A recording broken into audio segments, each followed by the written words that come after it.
नमस्कार। हमारी इस मीटिंग में देश भर से महिलाएं आई है, कई कस्बों से, राज्यों से, जिलों से, तहसील से आई है।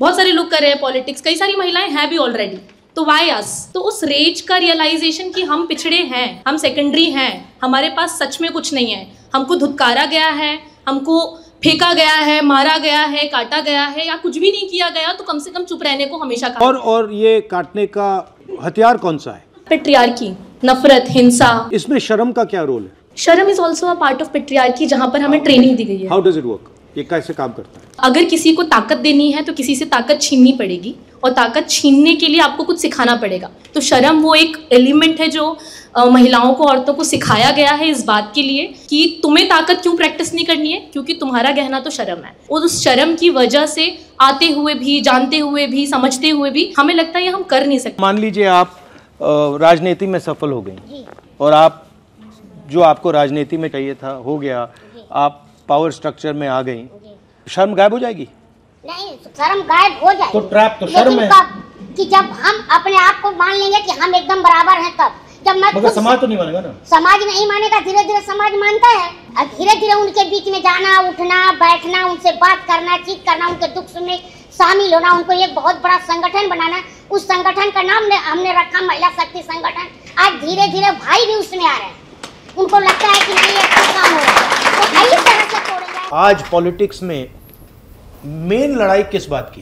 संविधान को बचाने की। नहीं तो संविधान को बचाने के लिए आरएसएस संविधान पर आक्रमण कर रही है और कांग्रेस संविधान को बचाने की कोशिश कर रही है। If we are protecting one book, which book are they protecting? Manusmriti. So they are protecting Manusmriti, we are protecting constitution, right? But हम लोग कह रहे हैं कि भैया आप कॉन्स्टिट्यूशन को मार रहे हो। डायरेक्टली तो नहीं मार रही। मोदी ने ये तो नहीं कहा कि भैया मैं कॉन्स्टिट्यूशन को खत्म कर दूंगा। तो ये इनकी स्ट्रेटजी क्या है, कैसे कर रहे हैं? Okay, very good. ये इंस्टीट्यूशंस को कैप्चर कर रहे हैं। इंस्टीट्यूशंस कैप्चर करने से क्या होगा? 1947 में गांधी जी ने और कांग्रेस ने क्या कहा? रिप्रेजेंटेशन जो होता है और पावर जो है वो एक साथ चलेंगे, ठीक है? मतलब अगर आप एमएलए बने, रिप्रेजेंटेटिव चुने गए, तो आपको पावर दी जाएगी। ये कॉन्स्टिट्यूशन में कहा गया है और ये कांग्रेस ने हमेशा किया है। अब बीजेपी ने नया कॉन्सेप्ट निकाला है। ये पहले सिस्टम था, रिप्रेजेंटेशन और पावर एक साथ। अब इन्होंने ये कर दिया, पावर इस साइड कर दी, रिप्रेजेंटेशन इस साइड कर दी। ये कह रहे हैं कि भैया देखो, दलित हो, आदिवासी हो, पिछड़े वर्ग के हो, तुम लोकसभा विधानसभा में जितना आना चाहते हो आ जाओ, हम बैठा देंगे तुम्हें, मगर विधानसभा में, लोकसभा में पार नहीं होगी, पावर कम इधर ले जाएंगे। तो 90% हिंदुस्तान क्या सोच रहा है? बड़ा खुश है कि भैया देखो, हमें लोकसभा में टिकट दे दी, हमें विधानसभा में टिकट दे दी, हमें पंचायतों में टिकट दे दी। और इन्होंने क्या किया?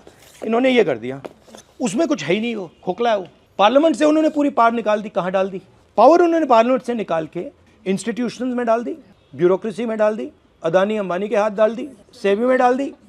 हाँ, तो और ये सेपरेट कर दिया।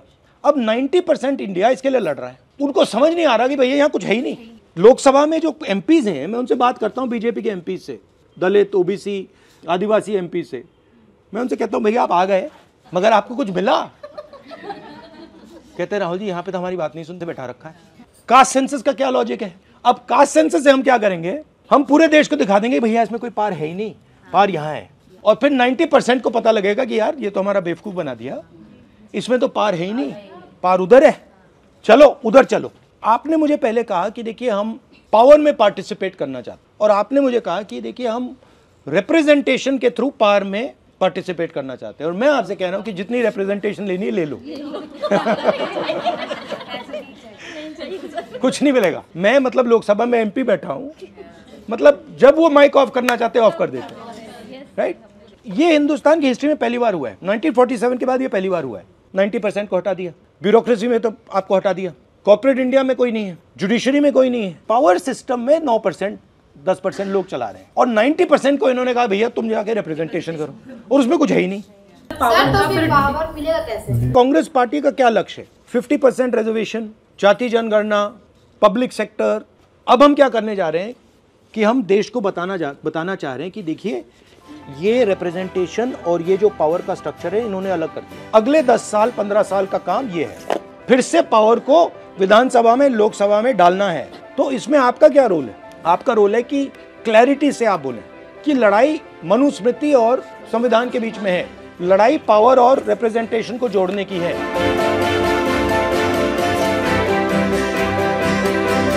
Thank you, good, I am happy.